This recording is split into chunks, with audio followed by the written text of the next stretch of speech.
right, so now we got the sequel to Stillbirth of a Nation, America in Chains. They're gonna put you back in chains. Who said that? Right, Oatmeal Brain said that. But in terms of looking at the art, now I tell you, I know this sounds really cheesy, and people would think it was cheesy. I like the old Create Space templates. I kind of liked this. They look cheesy, but I thought it was interesting to have like this tri-panel thing, which you've used frequently. It just was, I don't know.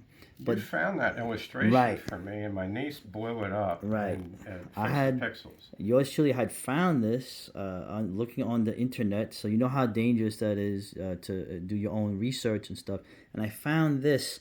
I was looking for pamphlets of runaway servants. Right? Oh, it's not a slave. All right. Runaway servants, and I found this because you had like in the Pennsylvania Gazette, the Maryland Gazette, you had all these ads for my servant ran off, and find him and put him in a jail, which was spelled with a G back then, like like the Oscar Wilde Reading Jail, Gaol. Obviously, it sounds like a Celtic name, ironically. And I found this here on one of the pamphlets. This art of this devilish, evil young man boy, because the devil is making him escape being worked to death. So of course the devil must be doing that, and to find this wayward youth, bring him back, beat him, punish him, and make sure he works even more years.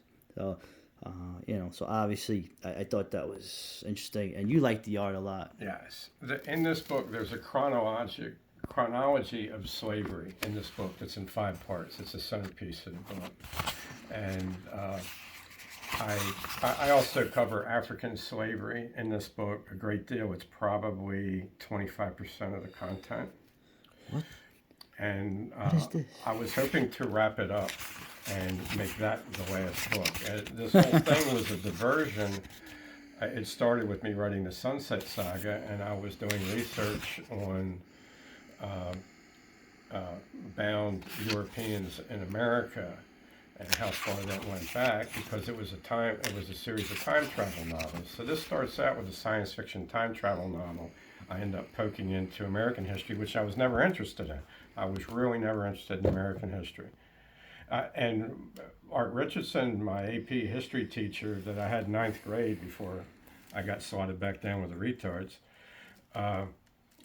he told us we're studying European history because nothing interesting ever happened in American history. Well, and if you read American history, you'll find out that it's not very interesting because it's been heavily sanitized from the beginning.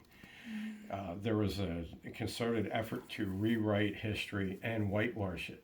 That's right, whitewash. From the earliest times, it started in 1776 with. If you look at the histories of servitude in America that don't involve Africans, the histories stop at 1776. Okay, as if to infer that the practice stopped. They just don't bother looking into it beyond that. In this case, whitewash, meaning originally what the term whitewash. It was the opposite, but it's always interesting. I just. What is this picture here? That was I thought that was really nice. That illustration, it reminded me of me on the bus with the guy that I used to box with coming back from the gym. What is this? Why is this man? I thought. Anyway, we know that, but this one is good. This one, I mean, it's. Like I said, it's the sequel to Stillbirth of a Nation, but there was more to come, as you would see. It's a ridiculous project at this point. I'm working on the 17th, 18th, and 19th volumes simultaneously. It's like one big omnibus, so broken into 3 parts. All right, cool.